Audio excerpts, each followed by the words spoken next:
सायगाव ग्रामपंचायतनं 7 लाख रुपये दलित वस्तीसाठी मंजूर निधी इतर ठिकाणी खर्च केला। चौकशीसाठी समिती दाखल। वाढवायचं नाही, हे काम चालूच राहू द्यायला पाहिजे, बंद नाही, स्थगित व्हायला नाही पाहिजे। हे रोडचं काम त्या सुधारला भेटलं पाहिजे। पाणी दूरवर पाणी वापरलं लोकांनी, त्याला वर केलं तुम्ही दलितच्या लोकांनी मग इथून निघाला त्यांना ठेवणारे पाहिजे, पर्यंत जायचं नाही का? रोड पण जायचं नाही का त्यांना? काय भांडणं करायची नाटक लावले, विकास कामामध्ये खंडेना मागायला लागले ते। घ्यायला काय करा माहिती का, मुसलमान समाज दलित समाज संघटन सरपंचाला गरीब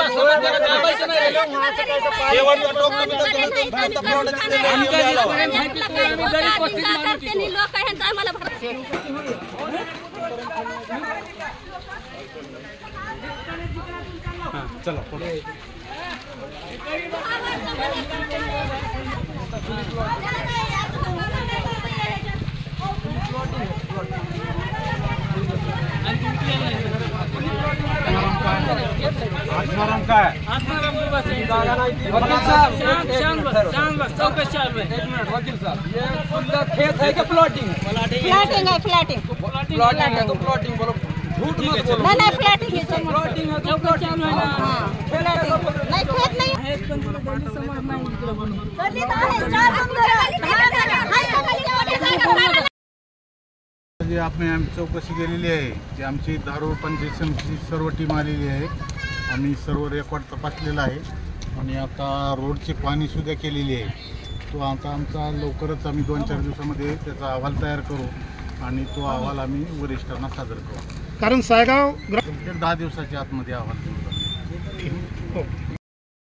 दलित वस्ती आहे, त्यांचे घर आहेत, त्यांचे पेटी आम्ही पुरावे दिलेत सगळ्यांचे।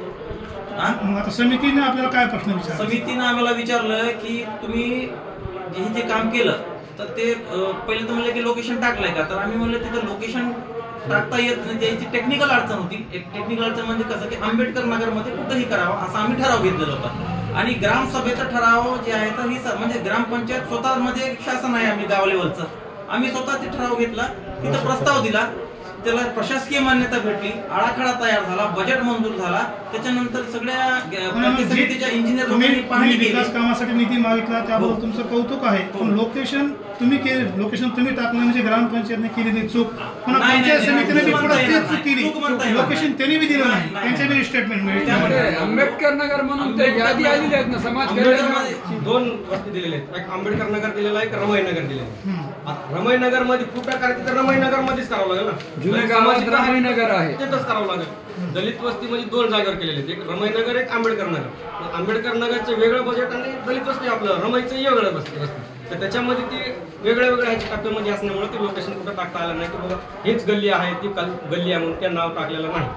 अच्छा, म्हणजे तुमच्या मतानुसार म्हणजे गैर काही नाही, असं काहीच नाही। अर्जदारांचा उद्देश तुम्हाला सांगतो, अर्जदार विनाकारण गावातल्या राजकारणाला एक वेगळ्या ट्रॅकवर नेणे, 2 समाजामध्ये तेढ निर्माण करणे, आम्हाला सायगावच्या खंडणी मागणे, राजकारणाशी आम्ही पत्रकार असल्यामुळे राजकारणाशी काही घेणे नाही। आम्हाला फक्त एकच बाजू ग्रामपंचायतीची आम्हाला आढळली, जी की आपण निधी उपलब्ध केला, मिळाला, तुम्हाला निधी सुद्धा मिळाला, परंतु आंबेडकर नगर त्या भागात असलेल्या त्याचं लोकेशन त्याच्यात आम्हाला पाहायला मिळालं नाही।